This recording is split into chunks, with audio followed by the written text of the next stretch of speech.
Hey, what's up mga katunay? Ito po ang inyong lingkod na si BT and welcome to my channel, Tunay na Kritiko. Ayan, syempre meron tayong pag-uusapan ngayon about sa nangyayari, no? Nangyaring diskusyon ng konti diyan sa Senado, no? Si Senator Risa, no? Si Risa at si Senator Pia Cayetano. Ayun, medyo naging emosyonal si Senator Pia dahil sa sinabi nito ni Honti. Ito talaga si Honti, no? Hindi talaga nawawala talaga yung nakakainis factor niya. No? So wag na natin pagtagalin at sabay-sabay na nating panoorin to mga katunay, itong videong to, itong balitang to at bigyan natin ng reaksyon. Pasok! Parang walang nangyari. Yan po ang statement ng ating butihing Senadora Risa Hontiveros. Siguro po para sa inyong mga wala dito. Pero para sa amin na nandito, napakaraming nangyari. Takot na takot po ako na kailangan ko na magpaalam sa mga anak ko. At yung staff ko, 2 pintuan ang pagitan ko sa putukan. Yung staff ko na si Claire, na 20 years na sa akin, nandun siya sa labas. She has a 12-year-old son. Kinuwento niya sa akin dito na tumatakbo siya, hindi niya alam kung saan siya pupunta. Kaya para sabihin niyo na walang nangyari. Napakasakit para sa aming lahat na nandito. And as I said, 2 pintuan na nagpo-protect sa akin sa putukan. Pero yung media, yung Senate staff, yung hindi naman makauwi dahil sila ang security, sila ang elevator women and boys natin, nandoon po sila. So dear colleagues, napakarami nang nangyari. And one more thing, wala ho akong sinisisi. Pero nung pagkatapos ng lahat, pagtingin ko ng group natin, yung dating majority group, walang ni isa sa inyong nangamusta sa amin. Ayun, yun ang masakit doon. No? Natakin nyo, alam naman natin, no? Dating minority, mga dating kasama niya yan eh. Ni Senator Pia, na wala man lang kumamusta sa kanya at parang sinasabi na parang ni Honti na parang sa kabila ng mga nangyari. Napanood ko nga yun, yung sinasabi ni Honti na parang walang nangyari, is parang baliwala lang dito sa mga senador, yung nangyari sa Senado na ganyan. No? Isus ko naman, baka sa kanila baliwala. Kasi nakita naman natin yung takot talaga ng mga senador na naiwan dyan sa Senado nung mga panahon na yun. 'Di ba? Tapos sinasabi pa ng mga betlog, yung ibang mga betlog na nagpo-post sa mga social media na ito lang, na yun daw ay drama lang, palabas lang. Ito kahit yung pag-iyak ni Senator Pia na to, kinokomenta nila ng kung ano-ano na drama lang. Mga betlog. Alam sa totoo lang, no? Ayaw natin magsalita ng ganun eh. Alam natin, kaya sila nagsasalita ng ganyan o nagko-comment o nagpo-post ng ganun laban sa bagong liderato ngayon sa Senado. Alam natin kung kanino kayo kumakampi. No, nauunawaan ko nga yun eh. 'Di ba? Nauunawaan ko yung ginagawa nyo. Siyempre, kampi kayo sa ganito, kampi kayo sa dating liderato, 'di ba? Ayaw nyo sa bagong liderato. Kahit ako naman, ayoko sa dating liderato. Gusto ko yung bagong liderato. May kanya-kanya tayong paniniwala. Pero sa tingin nyo ba, 'di ba? May panahon pa para umarte tong mga to? May panahon ba para magdrama pa tong mga to? 'Di ba? At kailangan ba magpakita ni Senator Pia ng ganyan? Ng ganyang klaseng emosyon?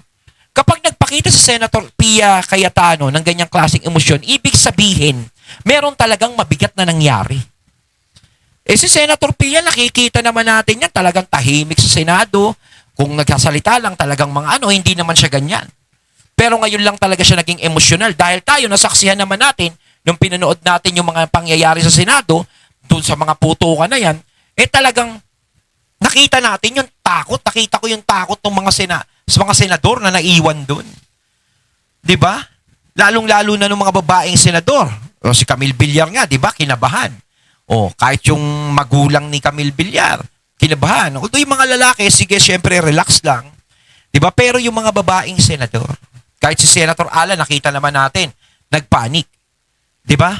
Kaya nga sinasabi nila na over naman si Senator Alan. Kala mo naman inaatake na talaga yung Senado. Talagang kung makapagsalita, kala mo under attack, hindi naman.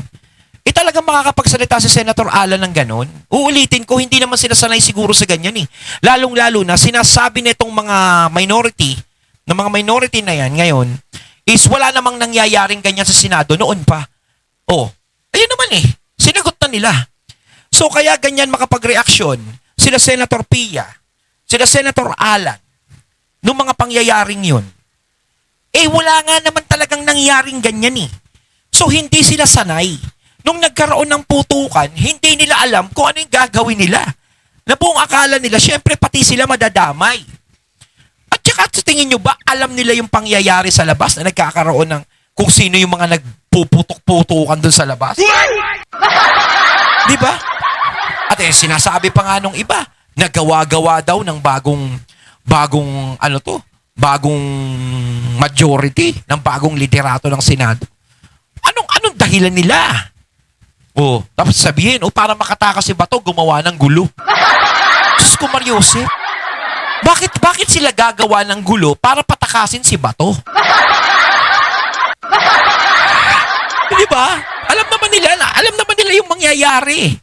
At saka, bakit nila patatakasin si Bato? Ano ba yung kaso? Di ba? Kasi nga sa totoo lang, ang hinain nilang warrant ng ICC. Hindi namang pinadaan sa local court. O bakit? Anong dapat na kay Bato? Di ba? Kasi Bato, pwede naman lumabas ng Senate eh. Tapos kino-question ngayon yung CCTV na kasama si Robin. No? Dinidiin ngayon si Robin na si Robin ang nagpatakas kay Senator Bato. Alam nyo, sa totoo lang, hindi pa rin natin masasabing legal dito sa Pilipinas yung warrant of arrest ni Bato. Natural, sasabihin nilang legal yan eh, yung warrant of arrest na yan eh. Di ba, ng ICC? Kahit hindi pa daanin sa Supreme Court, sa local court natin. Sasabihin talaga nalang legal yan. Kakampi ni BP Sara yan eh. Kakampi ng mga Duterte yan eh. Subukan nyo kaya, halimbawa, si BBM. I-sample natin. Halimbawa, senador siya. Oh. Hindi na lang, wag na si BBM. Kasi presidente nga pala, may immunity, no, sabi ni Gabriel. Halimbawa, si Lacson. O yan Lacson. O. Si Lacson, magkaroon ng kaso sa ICC. Di ba? Magkaroon siya ng kaso.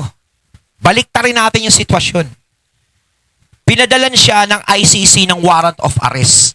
Halimbawa, si Bato ang nagdala. No? Halimbawa, si Bato, si Trillanes. Halimbawa, ganun. Ito yung warrant of arrest ng ICC. Ganyan. Pero sila Lacson, halimbawa, kampe sa administrasyon. Di ba? Yan na lang. Yun ang pinagkaiba. Hindi sila, halimbawa kay BP Sara, hindi sila kontra ng administrasyon. Kampi sila ng administrasyon. Dinalan sila ni Bato ng ganun. Ng warrant, si Lacson. Sa tingin nyo ba, si Lacson, halimbawa, ang Senate President is si Tito Sen.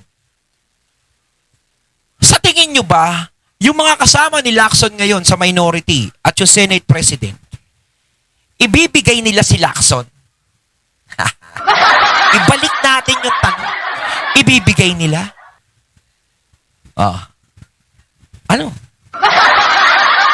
Ako sa tingin ko, hindi. Hindi nyo rin ibibigay si Lacson. Sasabihin nyo bakit hindi nyo daanin sa local court yan. Malamang magalit kayo dyan. Kikilos kayo dyan. Diba? So, ibig sabihin yan, kapag hindi dumadaan sa local court, yung kaso na yan, yung warrant na yan, invalid yan dito sa Pilipinas. Walang kwenta yan. Hindi pwedeng basta-basta ka na lang manghuli dito at hindi mo masasabi na magagalaw mo agad yung tao. Diba? Yung mga nahuli dito sa Pilipinas na mga nasa pwesto, dumaan sa local court yun. Kahit naman si Trillanes nung dinalahan siya ng warrant of arrest Saan ba galing yung warrant of arrest? Sa local court.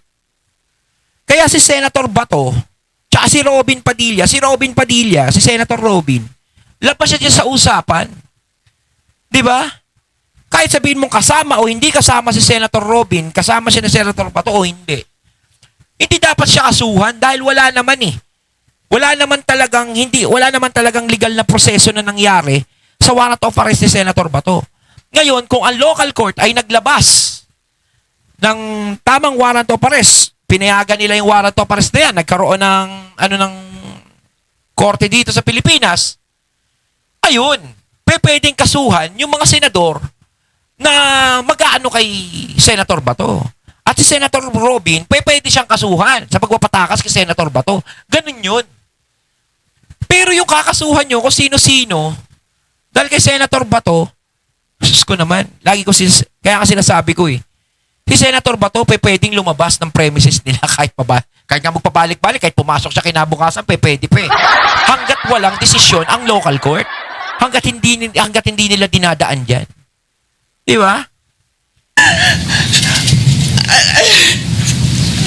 Some of you I've known for 20 years, Ayan, 10 years. Kikita natin yung And I comfort. didn't even hear any of you say, kumusta na kayo dyan? Napakasakit na sa akin. Sobrang sakit. So yun ang masasabi ko. Yes, I am very ready to share my story, to ask questions. Pero Nakikita natin yung mga majority ngayon na bago. Sila talaga is malungkot. Talagang nakikisimpat siya kay Senator Pia. Siyempre, sa bigat ng dinadala ni Senator Pia. Pero tignan mo yung mga minority ngayon. Lalo na yung nagtabi yung, tignan nyo yung dulo. Nagtabi yung tatlong most silent senator in the Philippines. Alam nyo kung merong award na pwedeng ibigay, kung pwedeng ibigay sa mga senador na to, sa tatlong senador na to, talagang sila, the most outstanding silent senator in the Senate. Tingnan nyo talaga, tahimik lang sila, parang sinasabi nila, sige, umiyak ka lang na umiyak dyan. Basta kami, nakauwi na kami nun nakatulog na kami, nakakain na kami ng steak, nakapanood na kami ng TV. Si Senator Bam, ayan, ayan, sabi ni Senator Bam, bahala kayo sa buhay nyo, tinanggal nyo ako sa education. Ngayon ko na sa education sa Senado, doon may mga pwesto-pwesto sila doon. Pero yung mga kasama ni Senator Pia sa majority ngayon, ayan, nakita naman natin, talagang yung simpatsya, yung pag-comfort nila kay Senator Pia. Diba? Sa mga nasa minority, parang wala talagang pakialam. kung wala ho kayo dito, huwag niyong questionin yung mga nangyari sa mga nandito. Dahil nandito kami, kasama ng staff. Staff namin, Senate staff. You have your own story, I respect that. But please respect my own story. Thank you, Mr. President. I just repeat what I clearly stated at the context of na parang walang nangyari. I'm talking about ngayon, after those terrible Ay, ito nilinaw niya na, events that caused fear and a lot of other negative emotions and experiences sa ating mga colleagues, sa ating mga Senate staff, sa security unit dito at sa Senate media. Yun po yung punto ko, and it is akin to one of the points raised by Senator Erwin earlier before Yung ba talaga punto mo, ha? my privilege speech. But let So me just assure to you correct that's not the Mr. case. President. In fact, I have to deal with the security of the Senate every day. I'm just not telling you everything that we have to deal with now to make sure that there's no bombs in the in the area, just like every day except this time. And also making sure that there's no miscommunication between the executive, legislative, judiciary, and the international community. That's precisely why we are waiting for the complete investigation, because there are matters that when are discussed in public will cause more alarm and confusion rather than clarity. But that doesn't mean na parang walang nangyari lang. I think that's the point where there will be strong answers, Senator Risa. But of course, you have your point of view, and we respect that. Thank you, Mr. President. And lastly, just for the record, as I said earlier, I deeply respect the emotions of our distinguished colleague. It's evident that the violence... Oo, talaga naiintindihan mo. Alam niyo, sa totoo lang, maraming nagsasabi nga, ulitin natin, na ang may pakana daw niyan, ganyan-ganyan, sila Senator Alan, di ba? Parang ganun eh. Yung mga sinasabi nila, nung mga ayaw sa majority. 'Di ba? Yung mga ayaw sa majority ngayon. Sa totoo lang, ulitin ko, ano ang dahilan ni Senator Alan para gawin niya yung bagay na yon ni SP Alan? Kung tutuusin nga yung mga taong gusto gumulo sa bagong liderato ng Senado ni SP Alan, yun ang parang totoong may malaking dahilan. Wala tayong pinupunto kung sino yung gustong gumulo sa liderato ni Senator Alan. 'Di ba? Pwede nating ilagay sa ganung senaryo. 'Di ba? Kasi maraming senaryong pwedeng mangyari. Pwedeng nagkaroon ng gulo. Kung pinalalabas kasi nila, parang may gumawa lang ng gulo O ilagay natin dun sa, di kaya may gumawa ng ganon. Di ba? May gumawa ng ganon, gulo, para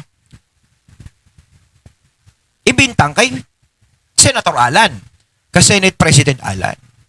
At para iputok yung issue na yan kay Senator Alan. At yan ang ikasira ni Senator Alan. Diba? Pwede rin kasing may ganong senaryo nagkagulo sa Senado, kita mo. Hindi mo kayang i-handle. Ang tagal na ng Senado na walang problemang ganitong nangyayari, tapos simula nung naging Senate President ka, naging ganito. Pwedeng ibagsak kay Senator Alan lahat ng sisi. Tapos nandiyadyaan na, pwede kang, kayo ba? Gusto nyo pang makasama yan? Gusto nyo pang suportahan yung Senate President natin ngayon? Kita nyo, ang gulo-gulo. Hindi naman niya kayang di ba? Pwedeng, yung pangyayaring yon is pwedeng may dahilan.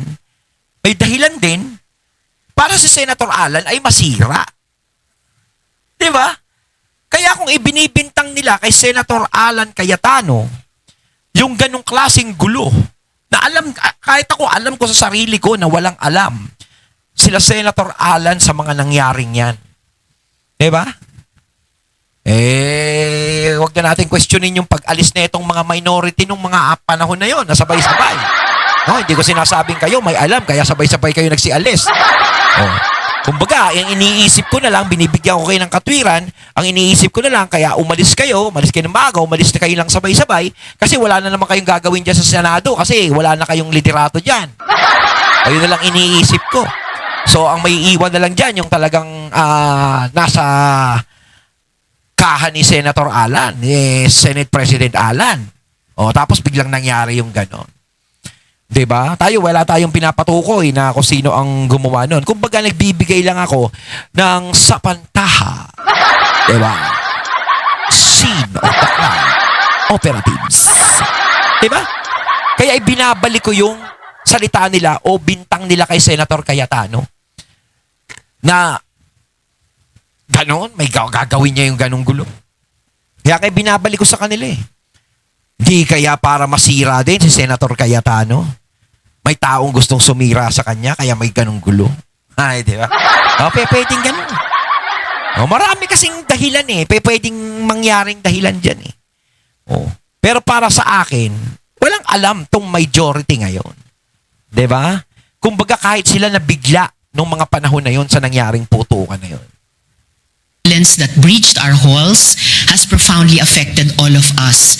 And I don't doubt, Mr. President, the leadership's personal distress over what transpired. However, when I stated that it feels now as though walang nangyari, I was not speaking about our personal feelings. I was speaking about our institutional posture. Our grief assessment. Ito kayang si Honti, manalo pa kaya sa susunod na eleksyon to? Di ba mga katunay? End na ng term niya bilang senador sa 2028. Paki-comment naman mga katunay, tatakbo pa to sa 2028. Kasi pag ito tumakbo, kung meron pa siyang term sa Senado na pwede pa siya tumakbo, manalo pa kaya to? Diba? Yun ang tanong. Pero kung tapos na, kaya pala tumatakbong presidente, gano'n. Paki-comment ka mga katunay. senators is valid, but our mandate requires action. Salamat po ng marami, Mr. President. Thank you for that statement. And personally, I've stated this again and again. And I don't doubt the sincerity of President Marcos when he called to check if we are safe and to assure us that it wasn't an attack from the executive department. I don't doubt that. That's why we're waiting for the whole investigation. Thank you. Majority Leader, let's Yes, proceed. Mr. President, just to put on record, it's really way different when you are here inside this Senate premises, especially during the time when we were inside that Oo. one room, Mr. President. Nararamdaman I nila would yan. still recall the gunshots, the smelling of gunpowder, Mr. President. Pero nakita ko yung yung video nga ni Senator Villanueva, talagang ginutom siya dun sa nangyari. Hindi ka talagang minsan kasi sa totoo lang, kapag pagkatapos ng mga ganong klaseng pangyayari, may iba kasi nga kilos yung tao eh. Pwedeng talagang hindi pa rin mawala yung kaba mo, 'di ba? Pero wala eh. Kung alam mo na, pero pagkatapos ng nangyari, talagang minsan magugutom ka talaga. Minsan mapapasigarilyo ka. No? Iba yung tense eh. Minsan yung tense mo, dinadaan mo kung saan-saan. Di ba? And everything that we had experienced. So it's really different, Mr. President. Just want to put that on record. Ayun, nakita natin mga katunay kung paano naging emosyonal si Senator Pia, no? Sa mga pinagsasasabi ni Hontiveros. Kahit kailan talaga si Hontiveros eh, no? Kamusta na ba PhilHealth natin dyan? Kaya mga katunay, ano masasabi nyo tungkol dito? Comment lang po kayo sa comment box. So once again, I'm BT and I'm out. Peace.